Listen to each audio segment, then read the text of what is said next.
We begin Lent, the first Sunday of Lent, with this reading which presents to us the very event in the life of Christ, which is the inspiration, if you will, for the whole idea of Lent. 40 days in the desert, 40 days of denying ourselves, 40 days of preparation. And we see these three temptations, remembering that Christ was never tempted as we are tempted. Temptation in itself is to have something presented to you. There's no sin in temptation. It's when we say yes to that thing which is bad, that sinful thing presented to us, that it becomes a sin. Christ was never tempted. It's like, I might. No, I won't. There was never any chance of that, which is clear because he's God. The devil didn't know that. If the devil knew that, he wouldn't be asking these questions to begin with. And certainly wouldn't be offering him power over the world if he knew that it was God who already has power over everything. And so we see in the example of Christ in Lent to give up things in order to become closer to God.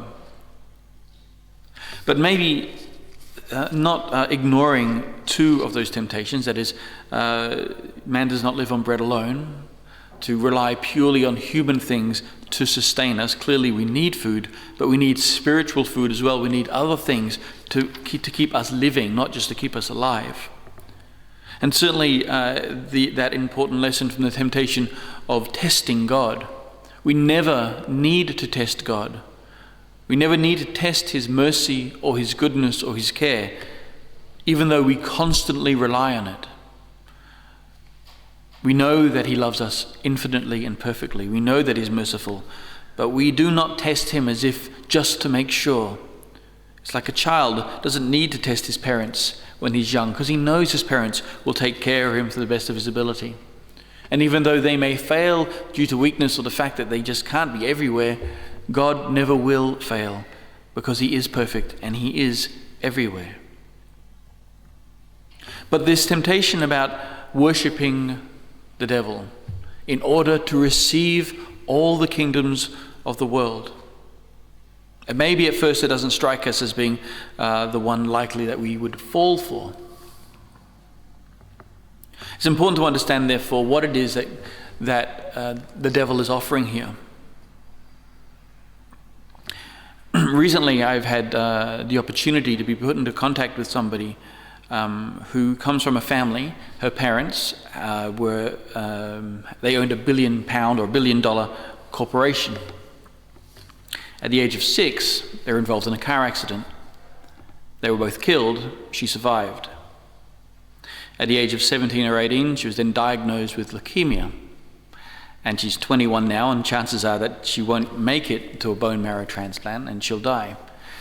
And yet she's still a millionaire, possibly a billionaire. I'm not sure exactly. I didn't ask how much money she has in the bank, but certainly she has enough to be considering.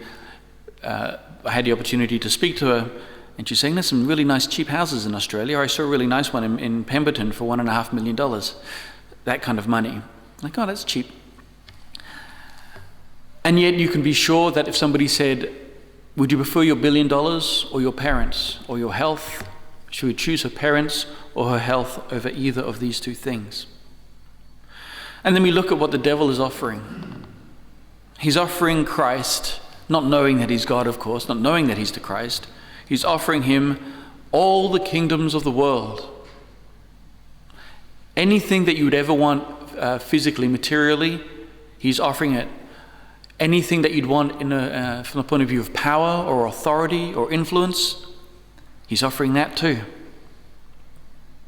He's offering a credit card without a limit. Complete liberty, certainly not freedom or complete license maybe, to do what you want. Now that might be tempting at first, because often we think, if I just had a little more money, then life would be so much easier. And it might be true in some cases, but if I only had this, then I'd be happy. And if I only had that, then I'd be happy. If I only had a better car, I'd be happy. If I only had hair, I'd be happy. Whatever it might be. The fact is that in this world, there's nothing materially that will fulfill us as we are made to be fulfilled. Because If Jesus, if he was just a man, which he is a man, but he's also God, if any man were to accept this offer from Satan, sure, he would gain a lot, possibly, remembering that Satan is, of course, the father of lies. But he would lose at the same time everything. Because while he may have all the money he needs and the power and the influence and the fame and whatever else, he would lose life itself. He would lose love itself. Because it will end. And then there will be a price to pay which will not end. I think this is a very important thing for us to consider. Because often we are attacked and we suffer from spiritual cancers, leukemias of sorts of the soul. That can get us down and can make us lose the sight of that which is most important. Where we think that if we have lots of things, then it can save us. But as we see from the example of that story I told you, it doesn't help us. It doesn't help our souls. And as you know, often, what is the cliche? Money is the root of all evil. It's not necessarily the case, but it certainly is not the root of all good. Only God is the source of all good, because God is goodness itself. Now this idea, this period, this sacred time of Lent is a time when we need to remember that.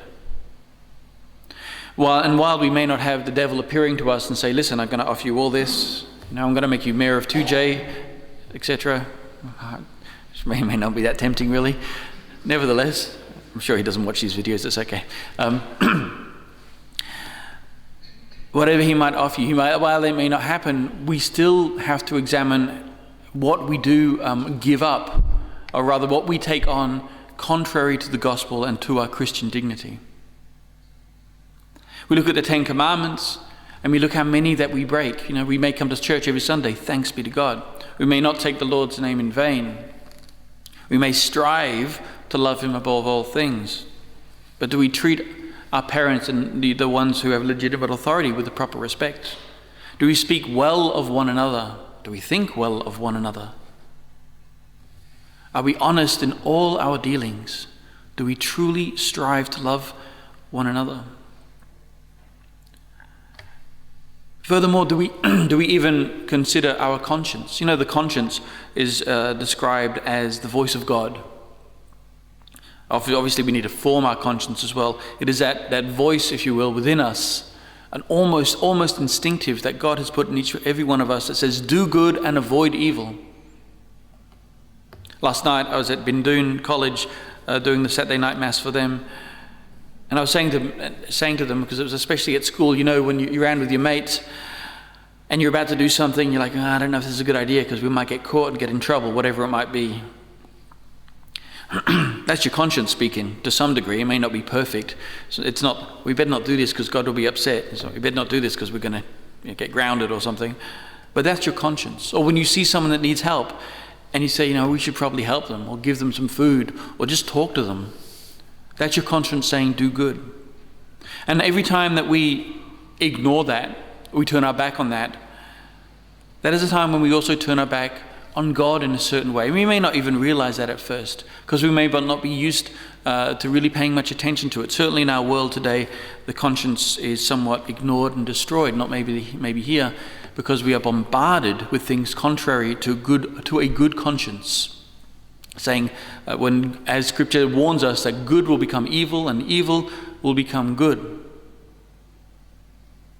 But we as Christians know what is good and we know what is evil, even though we may at times, through weakness, not do either of those. We have every source available to us to know infallibly what is evil and what is good. Sacred Scripture and sacred tradition, and the hierarchy of the church, the magisterium, the teaching arm of the church, instituted by Christ, so that we may know infallibly again, what it is that we are supposed to do and what we are supposed to believe. Christ has made it easy for us in that respect.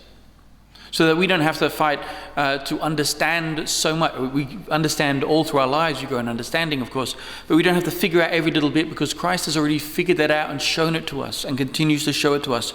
We just have to fight with ourselves, with those weaknesses of the flesh and of the mind and of the heart. Lent, therefore, is a moment when Christ gives us special help and special graces. But we have to want it.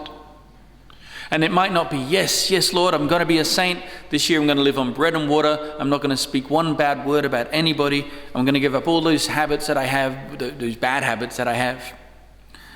You may not have that kind of zeal. I don't know if many do have that kind of zeal. Maybe Padre Pio, St. Padre Pio, or St. John Paul II at times had those zeal, or certainly St. Francis. You know, St. Francis one Lent went to an island to spend the Lent by himself, an island in a big lake there in Italy. He took 2 loaves of bread to live on for 40 days. In the last day, he hadn't eaten any of it. And so he ate half of one of the loaves just so he wouldn't, for himself, he felt that he would be as an act of humility. So he didn't dare compare himself to Christ, who went without food for those 40 days, if that makes sense. We may not have that kind of zeal or that kind of strength. That is a rare strength indeed. But we need at least to have that humble prayer, Lord, I want to. Sometimes, Lord, I want to.